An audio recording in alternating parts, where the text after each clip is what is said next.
जो यज्ञ कर रहे हैं तो उसमें कहे तो फिर तुम्हारी स्त्री कैसे कर रही है, स्त्री को भी वो उपदेश है।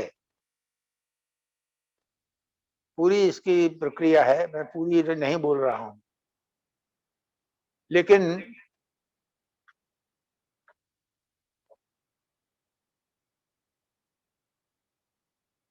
मिश्री भोग का जो प्रकार है वो केवल इतना है कि अपन और कुछ नहीं कर सकते हों।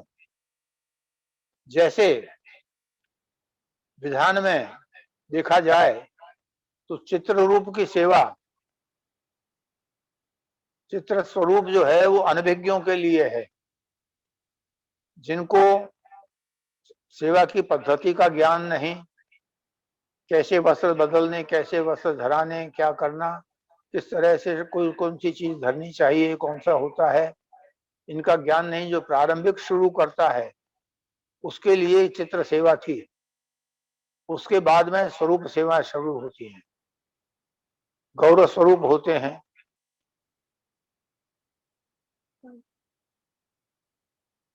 अपने श्रीमद् भागवत जी में तो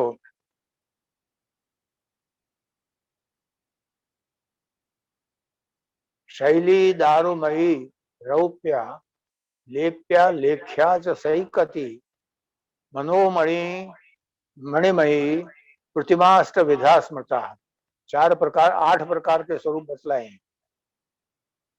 इन 8 प्रकार के स्वरूपों को यथा शक्ति यथा प्रकार सेवे में किया जाते हैं। और ये वर्तमान में भी ये 8 प्रकार के स्वरूप विद्यमान अपने संप्रदाय में हैं। तो ये जो प्रकार हैं ये इस रूप में आते हैं।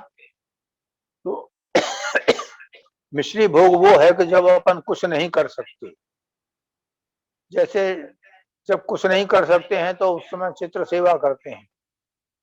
तो चित्र सेवा करते हों तो मिश्री स्वरूप का जो प्रकार है वो ज्यादा उचित है। अब अपन स्वरूप सेवा करने लगे तो उसको कुछ बढ़ाना चाहिए, और कुछ नहीं तो माखन मिश्री तो धरें, दूध तो धरें, इतना तो कम से कम करना ही चाहिए। श्याम स्वरूप की सेवा तो फिर उसके बाद बहुत प्रकार से आएगी। उसमें सेवा का संपूर्ण ज्ञान और वे सब हो जाए उसके बाद उसकी अनुमति दी जाती है, क्योंकि श्याम स्वरूप की सेवा करना ये सरल काम नहीं है। इसमें कुछ भूल हो जाने की, श्रम पड़ जाने का बहुत संभव होता है। इसलिए इसको बहुत संभाल के करने की चीज होती है। इतनी दृढ़ता और इतना सावधानी अगर जिसमें होती है वो कर सकता है। और विश्लेषण अभी नहीं करता हूं। इस रूप में मिश्री की सेवा का मैंने समझाया है। और इसमें इसके बाद अब है कि एकादशी का व्रत उसी दिन सुबह से करना है या दशम के दिन आधे दिन में बाद में 12 के राजभोग तक। ये तीनों प्रकार हैं। देखिए, एक तो सभी एकादशी निर्जला की जाए, एक प्रकार वो है। और दूसरा प्रकार है कि जिसमें दशमी के दिन सायंकाल सायंकाल का भोजन नहीं करें, और वो भी अगर करते हों तो अपने घर का सात्विक भोजन करें, दूसरा कोई भोजन न करें। और 12 के दिन राजभोग के बाद आप भोजन करें। या ये राजभोग तो अपने अनुसार है कि जो महाप्रसाद अपन लें, बाकी द्वादशी आने पर लिया जाता है। एकादशी का जो व्रत है तो द्वादशी आने पर भोजन किया जाता है।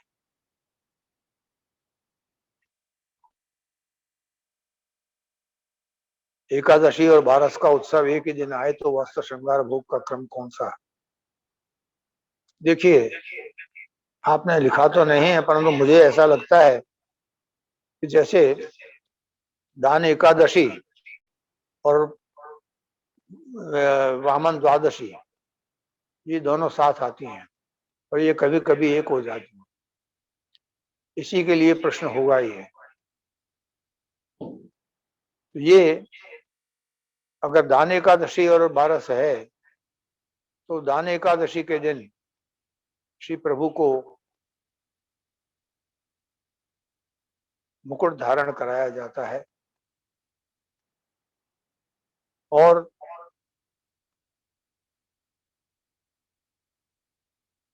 एक दिन पहले यानी दशमी को, और एकादशी और बारस जो भेली है उसमें दूसरे दिन एकादशी को वामन जी का श्रृंगार होता है। जनोई, यज्ञोपवीत और ये सब धारण करते हैं, वो सब उत्सव के दूसरे दिन होता है। यानी एक दशमी को एकादशी का श्रृंगार और एकादशी को बारस का श्रृंगार।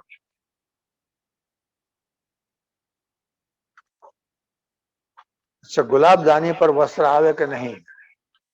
गुलाब दानी पर वस्त्र तो नहीं आता है।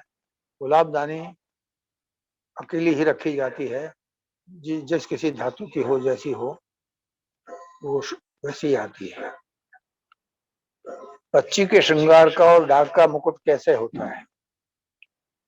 पच्ची उसको कहते हैं कि जो सफेद नग, हीरा नग हो, पुखराज हो, ये चांदी में जड़ा हुआ हो, वो पच्ची कहा जाता है। और डाक जो है वो सुवर्ण का, चांदी का पतला पतरा निकाल कर और उसको पॉलिश करके और उनके वो डाक बना के लगाए जाते हैं। जैसे पन्ना होता है, उसमें पीछे हरे रंग का कागज रख के हरे रंग का वो लगाते हैं, पहले माली पन्ना, तो वो गहरा दिखाई देता है। इस प्रकार से वो जो पीछे बनाया जाता है चांदी से और स्वर्ण से, वो डाक कहा जाता है।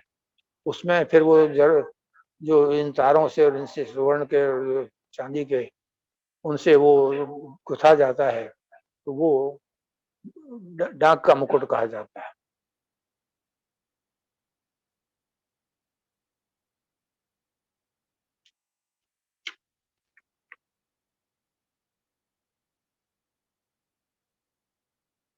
श्री प्रभु को नित्य कमल माला आवे। देखिए, उत्सवों के श्रृंगार में तो मीनाकारी की या मोती की कमल माला आती हैं, ये तो नित्य के हुए हैं। बाकी कमल जब तक आते हैं तब तक प्रायः प्रभु को पसंद है, इसलिए कमल माला धारण कराते हैं।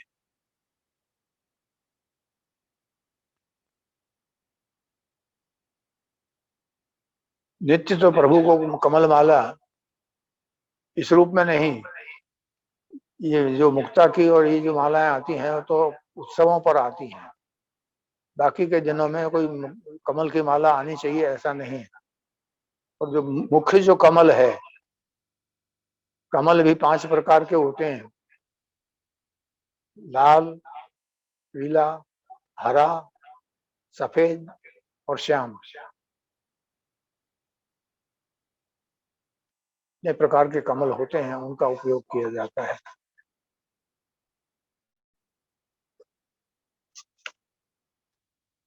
अच्छा, एक बार पूछा गया है कि मयूराकृत और मकराकृत कुंडल कौन चीज के साथ धराए जाएं? देखिए, कुंडल केवल मकराकृत और मयूराकृत ही नहीं है, मत्स्याकृत भी होते हैं। मत्स्य और मकर में अंतर पड़ता है।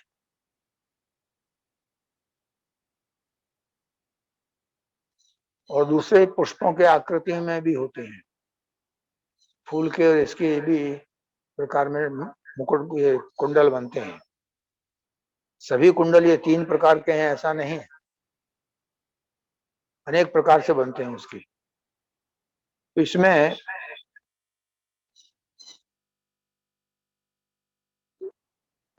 कुलह जो है उसके साथ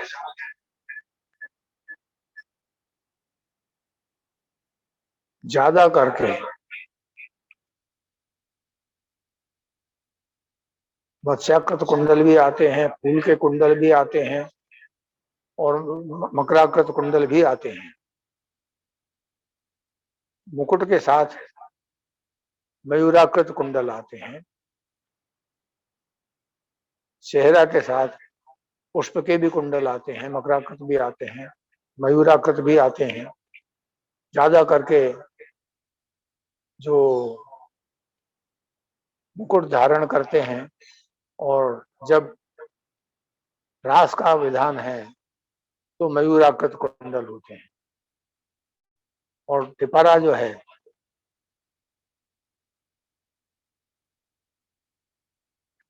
टिपारा के संग यथा सुंदरताम याति, जो सुंदर लगे वो कुंडल धराया जा सकता है।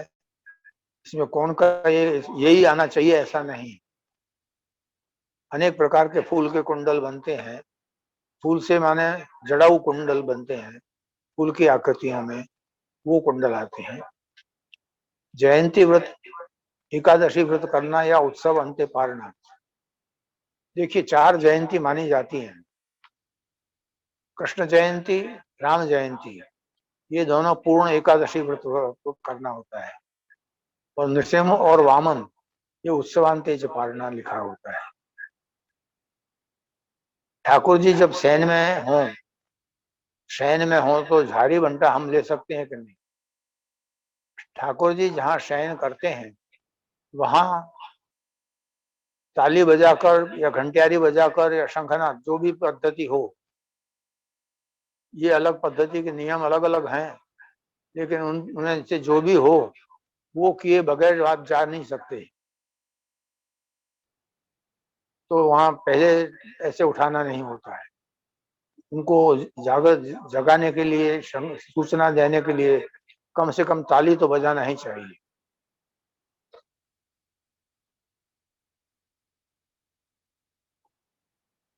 अब कहाँ तक मुझे कहना है ये बोले।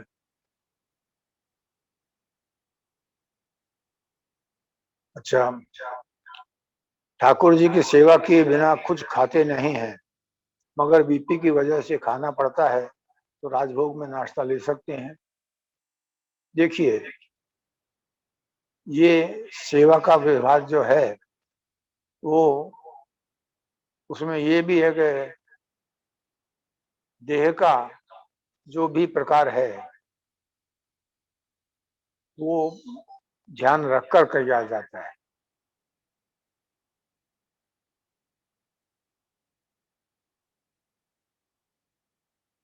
देह का सुधार रखना, उसका ध्यान रखना, ये पहला कर्तव्य है। आप स्वस्थ रहेंगे तो आप सेवा भी करेंगे। अस्वस्थ रहकर सेवा नहीं होती या चिंताग्रस्त रहकर सेवा नहीं हो पाती। ये जो आपको जैसे अनुकूल हो वो कुछ खा सकते हैं। उसमें खाने में कुछ भी खा सकते हैं कि यानी सखड़ी खाने का अगर न रखें उस समय तो ज्यादा उत्तम है। ऐसी चीज खाएं कि जो सखड़ी ना हो, वो नाश्ता आप ले सकते हैं। अब वैष्णव को माला पहरामनी करनी चाहिए कि नहीं? माला पहरामनी का तो कहने में थोड़ा विस्तार हो जाएगा। अगर समय हो तो मैं बोला करूं। माला पहरामनी वस्तु क्या है? देखिए, आपको ध्यान होगा, वार्ता में सुना भी हो कि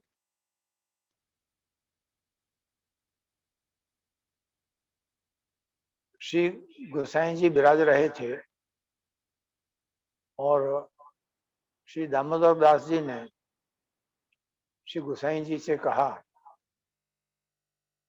कि मेरे पिता हम लोगों के बंटवारे के उसमें संपत्ति के मोह में थे, इस हिसाब से मैं ये मानता हूं कि उनकी अभी गति उत्तम हुई या नहीं पता नहीं, इसलिए आप उनकी गति करवा दो। अब पहली बात तो ये है कि कुछ लोग ये समझते हैं तो उन्होंने जो ये पंडित जो अपने कर्मकांडी ब्राह्मण होते हैं वो जैसे उनका श्राद्ध कराते हैं इस प्रकार से गोसाई जी ने श्राद्ध कराया, परंतु ये बात नहीं है। श्री गोसाई जी ने वो कर्म किया है जो पुष्टि मार्ग की भावना के अनुसार और शुद्धि प्रकार उत्तम प्रकार का है। देखिए, एक बात है कि जो जिसका जीव किसी चीज में अटका हुआ होता है उसकी मुक्ति नहीं होती है, ये बात भी सही है। और वो प्रकार क्या है कि जीवात्मा जो है वो अणु मात्र है और उसमें जब तक वायवी देह इथरल बॉडी नहीं बनती तब तक उसकी गतियां नहीं बनती, वो एक स्थान पर बैठा ही रहता है। और जब उसकी गति बनती है तब वो ऊर्ध्वलोकों के लिए गमन करने के योग्य बनता है। भू भुवा स्व ये तीन जो लोक हैं ये तीन पृथ्वी पर ही हैं। अत्रैव स्वर्गो नरकः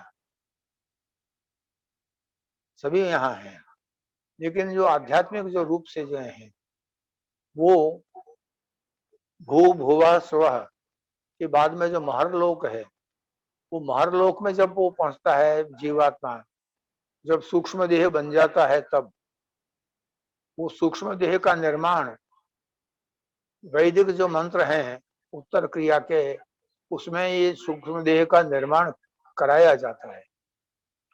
अब जहाँ ये निर्माण की और ये सब प्रक्रियाएं वैदिक संस्कार होते ही नहीं, उनके यहाँ भगवान की ये कृपा है तो वो सूक्ष्म देह का निर्माण स्वतः भी होता है, परंतु बहुत देर में, इतने देर तक इतने दिनों तक वो कहीं जा नहीं सकता। उसमें जल्दी जा सके ऊपर ऊर्ध्व लोकों में जाए उसकी मुक्ति बनाने के लिए ये सूक्ष्म देह का निर्माण के मंत्र किए जाते हैं। और अगर वो ना हो सके तो क्या करना, ये प्रश्न था इसमें, क्योंकि संस्कार वो उस तरह से हुआ नहीं। वैदिक प्रक्रिया से संस्कार होता है तो उसमें वो बनता है, नहीं हुआ है तो नहीं बनेगा। तो अब गोसाई जी ने उन्होंने उन चीज को समझाया है कि देखिए देह में क्या है,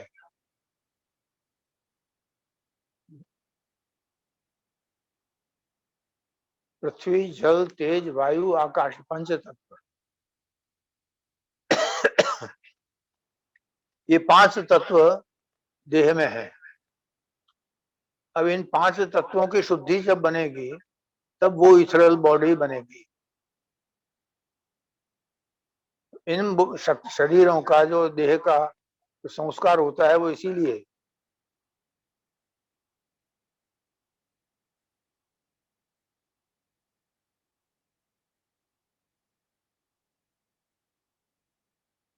अग्नि से दाह,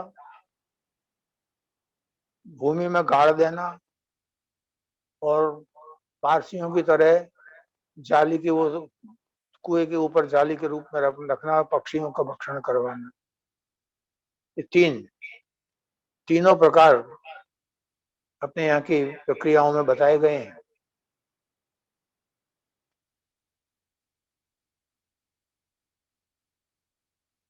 तो ये जो है इसमें अग्निदाह जो है वो देह की उन पांच तत्वों को तत्काल ही उनके मूल रूप पर पहुंचा देता है। ज्वलित होने के बाद वो सब उस रूप में चले जाते हैं। तो जो उनका जो मूल स्थान है पृथ्वी जल तेज वायु आकाश का, वहां से उनके उन तत्वों को शुद्ध करके और लाना होता है। और उन चीजों को पुनः स्थापित करना होता है। तो श्री गुसाई जी ने क्या समझाया, माला पहरामनी में एक तो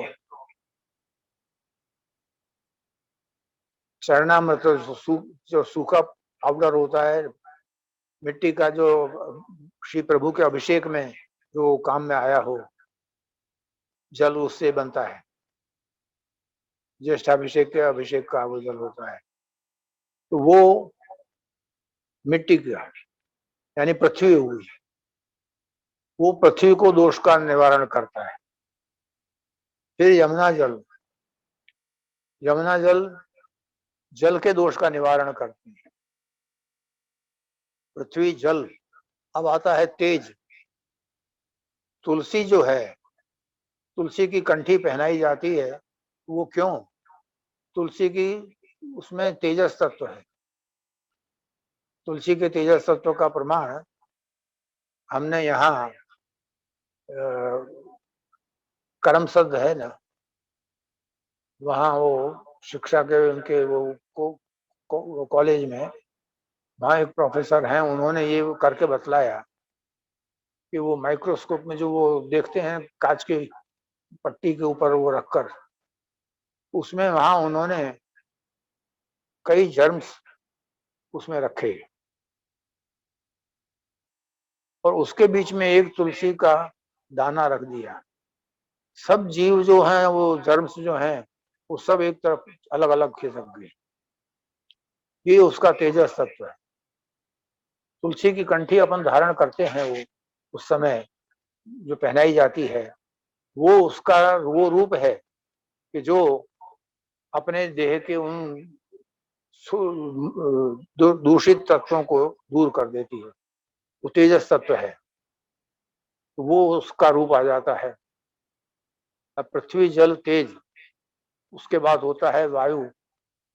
वायु अपनी वाणी से श्री प्रभु के चरणों में नमन करना होता है, श्री यमुना जी का स्तवन करना होता है, ये सब होता है, ये वायु का प्रकार आ जाता है। और आकाश, आकाश वो है कि जहाँ जो दिवंगत जीव है उसके लिए सब लोग भगवत स्मरण करते हैं। भगवत स्मरण से उस जीव का उसमें आकाश तत्व भी शुद्ध हो जाता है। ये गोसाई जी ने जो बतलाया है वो पूरा वैज्ञानिक तरीके से और पुष्टि मार्ग की पद्धति के अनुसार का बनाया हुआ है। और इसमें अपन लोग जो सामान्य रूप में देखें तो ये जो जीव बनता है सूक्ष्म शरीर, वो सूक्ष्म शरीर में यहाँ श्री यमुना जी का स्तवन होता है और श्री प्रभुचरण गुरुदेव का स्मरण होता है। इन दोनों के कारण से उस जीव की देह शुद्धि और ये सब शुद्धि होकर के वो ऊपर के लायक बनता है। तो श्री यमुना जी क्या करती हैं, तनु नवत्व मेतावता, वो उसका वो नूतन शरीर बनाने में अंदर मदद करती है और वो प्रभु के समीप जा सके इसी उसकी शक्ति बनाती है। ये जो अगर भावना समझता हो तो वैष्णव को माला पहरामनी करनी चाहिए, और भावना नहीं समझता हो उसके लिए तो कृताकृत है।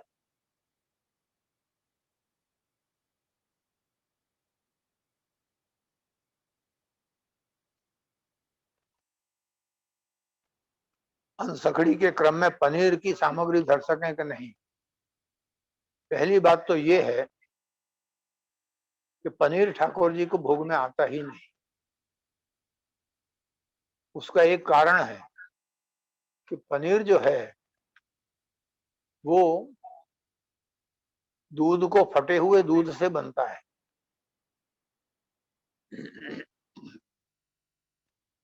और श्री प्रभु को दूध प्रिय है, उसका फटा हुआ रूप प्रभु को पसंद नहीं आता है, इसलिए वो नहीं लिया जा रहा है कि कमी पनीर ठाकुर जी की सामग्री में नहीं आता है।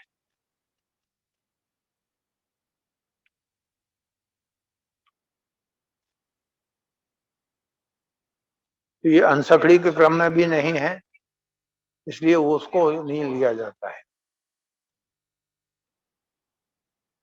अब मिल्क पाउडर का उपयोग हो सके कि नहीं, देखिए मिल्क पाउडर का उपयोग तो जहां दूध नहीं मिलता हो वहां करना हो तो भले, बाकी देश काल की परिस्थिति को देखकर करना हो तो भले, बाकी दूध मिलता हो और आलस्य करके करना हो तो नहीं।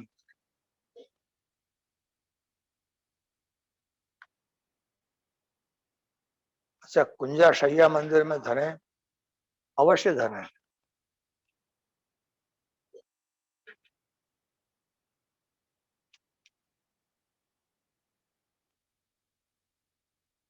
अब नित्य चंदन गोली के रूप में रखें या पाउडर के रूप में, भगवान को ठंडक देनी है तो वो गोली के रूप में आएगी, और खाली उड़ाना हो तो चंदन के रूप में, पाउडर के रूप में रखिए। वो पंखा चलेगा, उष्ण काल है, पंखा चलेगा, वो पाउडर उड़ता रहेगा।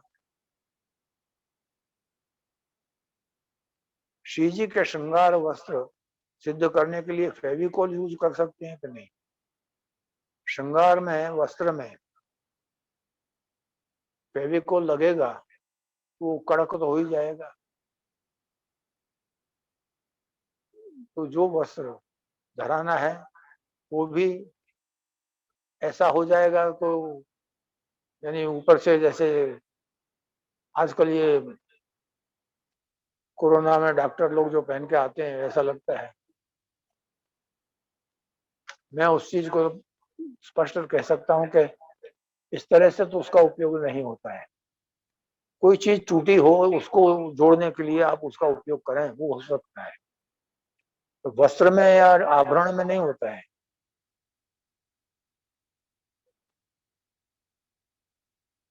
वस्त्र सिद्ध करने में तो जो डोरा, जो सुई डोरा ही उपयोग मांगा है, वो मशीन से करें या हाथ से करें, वो नरम रहता है और ये कड़क हो जाता है। ये इसको इस रूप में नहीं कर सकते हैं। और थोड़ा सा आप खुद करके देख लें, और जो अगर आपके शरीर को ठीक लगता हो। अच्छा, एकादशी के व्रत की क्या रीत है, कितने घंटे व्रत करना होता है? मैं इस चीज को पहले जो प्रश्न था उसमें बतला चुका हूँ कि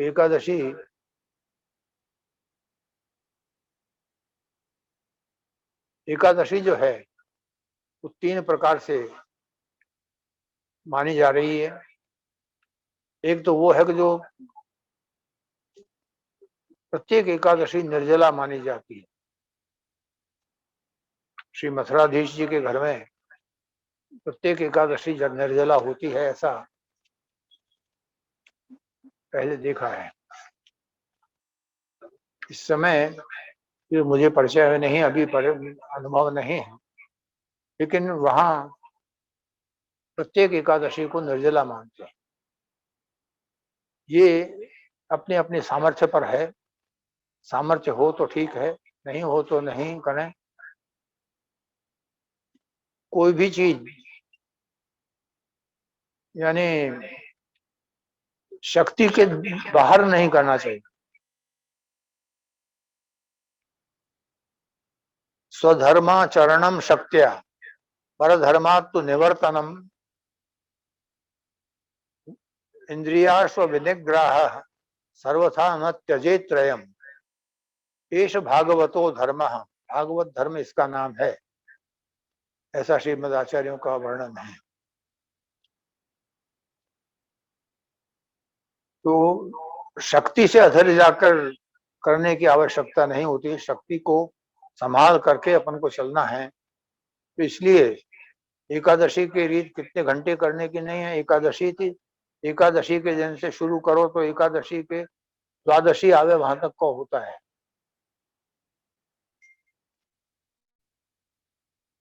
और दशमी की शाम को न भोजन करके, या ऐसा दूसरा विकल्प ये है कि सात्विक आहार लेकर और एकादशी के दिन पूरा दिन रखें। एकादशी को सायंकाल भोजन करने का नहीं होता है। देखिए, एकादशी व्रत किस लिए है? जो धार्मिक उसकी अलग अलग पद्धति है और अलग अलग प्रकार है, वो तो अलग चीज है। लेकिन केवल एकादशी का व्रत जो अपन सेवा के अर्थ में करते हैं, तो उसमें कारण दूसरा है। भगवान का प्रिय दिन एकादशी नहीं है। द्वादश्याम हरिवासरे, हरि का वासर, हरि का प्रिय दिन द्वादशी है। और द्वादशी के दिन अधिक लाड़ लड़ाकर सेवा करनी चाहिए। ये जो सेवा है वो करने में अपन को आलस्य न आए, इसलिए एकादशी को व्रत रखते हैं कि जिससे ताजगी बनी रहे और आलस्य न आए। नहीं तो सेवा करने में नींद आएगी, झोंका खाओगे, तो वो उचित नहीं होता। इसलिए वो व्रत रखा जाता है। और वस्तुतः जो एकादशी का फलाहार है, फलाहार भी उतनी सीमित मात्रा में है, उतना ही उचित होता है कि जो आलस्य न करे। वर्तमान में तो जो देखा जाता है वो इतना गरिष्ठ होता है कि शायद द्वादशी को भी आप उतना नहीं खाएंगे।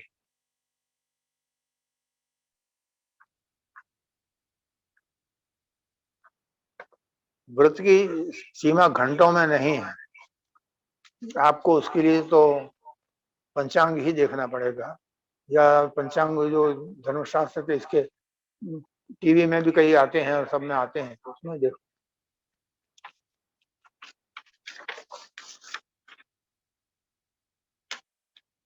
अच्छा, अब एक पूछा है कि रथ यात्रा में अंकुरित मग आते हैं, वह सखड़ी भोग में गिना जाता है? रथ यात्रा में जो अंकुरित मग आते हैं वो खाली भीजे हुए आते हैं, बफे हुए, जो जल में पानी में भिगो देते हैं, उसमें अंकुर फूट जाते हैं, वो आते हैं। वो न सखड़ी में होते हैं न सखड़ी में होते हैं।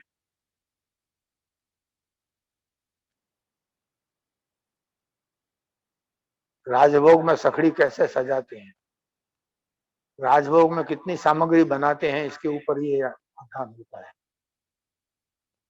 ये मैं कैसे बताऊं कि आपको सखड़ी कैसे सजाना है। वैसे साधारण बतला देता हूं कि सखड़ी श्री प्रभु के सम्मुख दाल और भात रखे जाते हैं।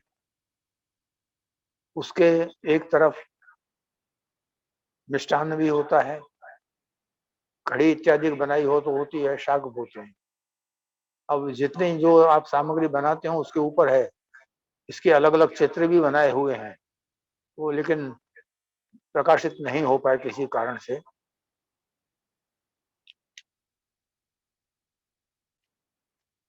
अच्छा,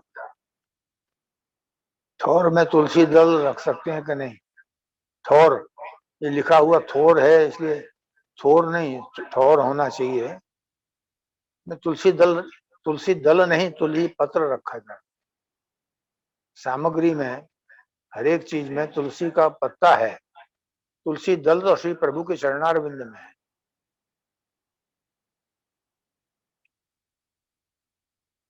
झारी जी कौन सी भोग में धरे?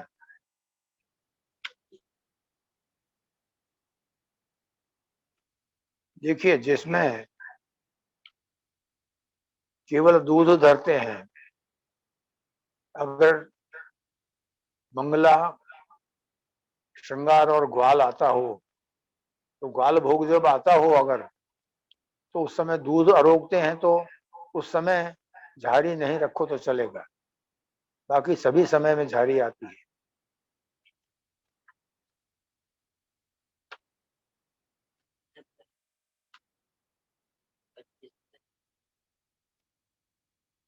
यही तक करना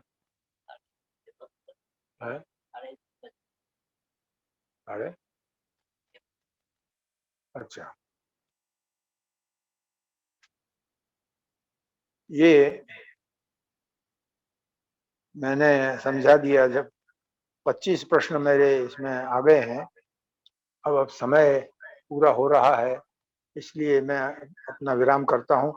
और ये अगले जो भी दिन होगा वो उस दिन इसके आगे के प्रश्न और ले लेंगे।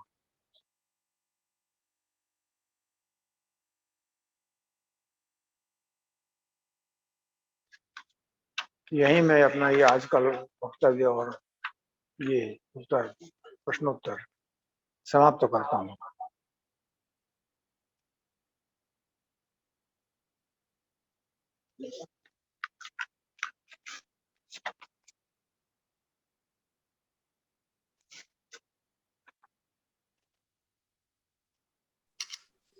श्री वल्लभाधीश की जय। આપશ્રીના વચનામૃતથી અમે સૌ ધન્યતા અનુભવીએ છીએ। આપશ્રીની અવિજ અટલ જ્ઞાન સમૃદ્ધિ અને ભાવ સમૃદ્ધિનો લાભ અમને સૌને દીર્ઘકાળ સુધીને મળતો રહે એવી આશા સહ આપશ્રીના યુગલ ચરણોમાં વિનંતી કરી દંડવત પ્રણામ કરું છું।